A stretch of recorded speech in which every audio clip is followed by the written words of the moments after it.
Welcome to the new episode of Tea with Bibi, where we have to produce from the garden because of COVID-19. However, tinokugamuchirai selamukela kuhlelo. This afternoon we have yet another Zimbabwean powerhouse, and you're going to hear for yourself as dynamites come in small packages. And Thaine, welcome. It's such a pleasure to be here. I'm so excited to be here. So my name is Thaine Nyamurowa. Actually, professionally, I'm a specialist practitioner in mental health. I've got a nursing degree. However, I am a life accountability coach, a mentor and inspirational speaker. And I help people be accountable, get through very difficult life traumatic experiences. I help people move forward. People might feel stuck because of various things that they might go through in life. So my job is actually to help people move forward in life. So is that your everyday job or it's your other job? So I do have an everyday job, which is my professional job. However, this also is an everyday job because I get to speak to people or my clients that I help, like I said, through very traumatic situations. I know you're the CEO of True Love Still Exists. Tell us about True Love. Who doesn't want to hear about love? Every time I'm asked this question, people ask me, so what is True Love Still Exist? Does True Love exist? What, yes, thank you for saying I'm the CEO of True Love Still Exist. So True Love Still Exists is a statement that I started when I went through a very, very difficult traumatic time in 2014. So in 2014, I lost, I suffered 3 deaths. I suffered the death of my dad, and while I was still in the process of grieving, I also went through a divorce. And straight after that, my mother passed away. In the 3 deaths in 1 year. So you can imagine losing a parent, one parent. Someone might go crazy, it's too much. So I went through 3 deaths, and people ask me, why would you say divorce is death? Well, it's death of love, it's death of, a marriage. So I had to actually, through counseling, coaching and mentoring, I had to put my divorce somewhere so that I could come to terms with the death of my parents, because I had to go through 2 different types of grieving. And as we all know, grieving people grieve differently, and it's in different processes. I wanted to, I don't know if you can separate the pain of losing a loved one, the pain of losing a parent, and then we'll go to the next pain of losing a marriage. The pain of losing 2 parents, and not one. I'm here in the diaspora. I couldn't go and bury my dad initially because at that time my immigration papers were not in order, so I couldn't. So the pain of not seeing my father in his last days, the pain of not being there to bury him, it comes with guilt. I'm just going to describe the different feelings and things that I went through. It comes with guilt. It comes with, I wish I was there. I wish I could have seen him in his last days. So it was really, really, really difficult. Before I even start processing the death of my dad, my mom also suddenly died. It was a shock. I was angry. I went through all sorts of emotions. So it's pain, emotions, and confusion. You ask questions that no one else can answer. Tell me about the pain of going through a divorce. So with divorce, it's a type of death as well. The death of, love, death of a relationship. I felt angry. I felt embarrassed. Because when you get married, you're getting married in front of the church. I had a church wedding. My family was there. Friends were there. So it's embarrassing. It's very, very, very difficult. You're angry. You're confused. I actually also began to go through dominant negative thought patterns. I was angry with myself, because how I also managed to deal with it as well is I went through divorce counseling. And in divorce counseling, I had 10 sessions, for example. And so the first 2 sessions, my counselor let me talk about, he did this, he did that, and this was wrong, this was this. However, on the 3rd session, he said to me, I do not want us to talk about what he did. I want us to talk about what you did that contributed to the end of the marriage. The first thought that came to my head actually was the decision I made. He said to me, I want you to tell me more about that. Then I actually thought I needed to take responsibility for the decision I made to marry this person. This person did not bring a gun to my head to say, marry me. I made that decision. And the difficult thing for me, I always say this, to deal with was not forgiving him. The difficult thing for me was to forgive myself for the decision I made.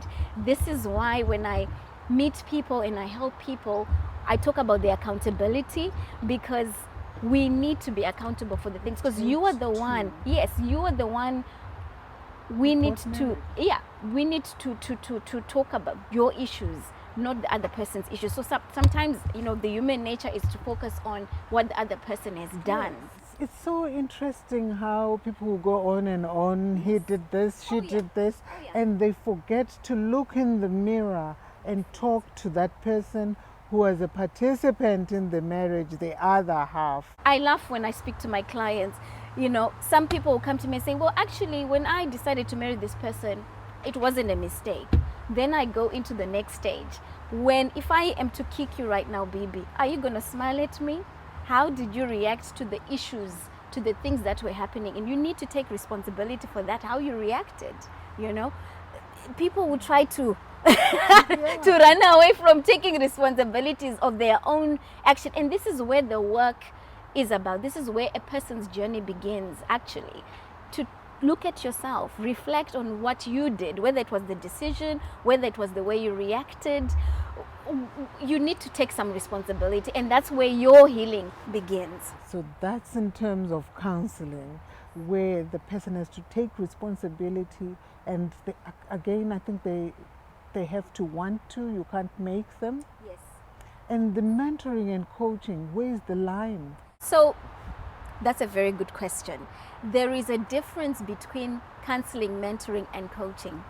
Counseling, actually, it's about a person comes and they talk about their feelings. You just ask the questions. There's a type of questions that you ask, actually. And you are not allowed in counseling actually to suggest. All you do is to listen. You just listen. You listen to someone's distress. Mentoring now, it's about me sharing, my experiences with you. And it's up to you actually to say, oh, I would like to take this that you have gone through and I'll apply it to my own life. Then coaching is about a person who's coming and saying, look, I need to now move forward. I've got goals to meet. Can you please hold my hand through this? And basically you're accountable to me. So that's the difference between mentoring, coaching, and counseling. I went through all the three, and I was very blessed to have someone who took me through the three. Hence, I found it really helpful. This is why I ended up creating True Love Still Exists, and now I help others, because I then found out that actually a lot of people, especially here in the diaspora, a lot of people lose their loved ones through death. A lot of people are divorcing, and I found out that people were stuck, and because I had actually gone through my journey, my healing journey, I wanted to help others. That's a brilliant way. And it's so important to help people heal, because if they don't heal, there's so much bitterness out there. They continue mudslinging instead of moving on. It's not easy to just pick up your heels and say, I'm moving on, because you will have had so many attachments. But how do you help them sort of to deal with this bitterness? There's so much bitterness with people, with divorcees out there. I personally started having dominant negative thought patterns. I started calling myself names. I was very harsh on myself. And this is a very normal thing that happens, especially when people get divorced. It's painful. This person you thought you were going to spend the rest of your life with has disappointed you. Some people are left in debts. I'm raising my hand. Some people are left with children as well. I was, I didn't have children in mind, but the children are a constant reminder. And some people, because of the bitterness, for a season, most people get through it, but for a season, some people cannot get through the anger and the why did you do this. So where does it start? As women, why should we be angry? What should we start by looking at? There's acceptance, awareness, acknowledgement, and action. Acceptance. Accept that this has happened, some people, when someone has said, I don't want you anymore, they've moved on even to marry someone else or to be with someone else, you need to accept that, which is very difficult. So many people find that very difficult to accept. Awareness of maybe your behavior. We talk about that. What was your behavior with whatever that was happening? What is your behavior now? You'll be so surprised to hear how much people stalk each other during you are looking at their social media, you're looking at all sorts of things, and so awareness of that. We talk about that. What is that about? Acknowledgement, and moving forward, that's the action. When you've gone through all these processes, and it's in different stages as well. People are different. People find these things very, very difficult. So it's all about walking through people with the stages. And before sort of they realize what is the key thing to people, because they'll be mourning, some will be crying, doing all sorts of attention-seeking behaviors. Where does it what should they start with? I think this is where self-love starts, taking care of yourself. I remember, like I said, I was very harsh on myself, for example. I can give myself an example. Very harsh on myself. Why did you do that? Da, da, da, da. And I had to start changing my mindset. I started looking at myself in a different light. I stopped eating, especially with my parents dying as well, but I started taking care of myself from within. This is why I work out even. And as you know, research says exercising, boosts your mood and things like that. So people need to then take proper action into doing something. And I always encourage people, do something that you enjoy, So those who don't let go of their pain? That is a difficulty, because it's their decision. You've got to be willing to let go. You have got to let it go. Because we see some people start taking drugs, some people start taking alcohol. What's the biggest challenge? The reason why people end up doing that is to numb the pain. It's to numb the pain. And that's why, Does the pain go? No, it it be doesn't. put under the carpet that it doesn't. John it's doesn't just for a care very, about me? very short time when you take your alcohol, when you take the drugs. That is the most unfortunate thing. And most people find it very difficult to face pain, to face fear. People find it very, very difficult. There's a saying about humans. What does that saying say about humans? They say humans' mind refuse to admit a problem to avoid pain. Yes. But they need to come out of denial with help. Most people are, like I said, there's processes, there's denial, there's anger.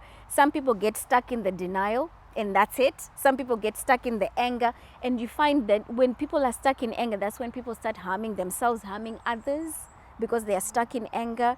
We are going to take a break as we continue in the conversation of self-love, the conversation of being able to reflect on yourself, the conversation of learning to let go and move on.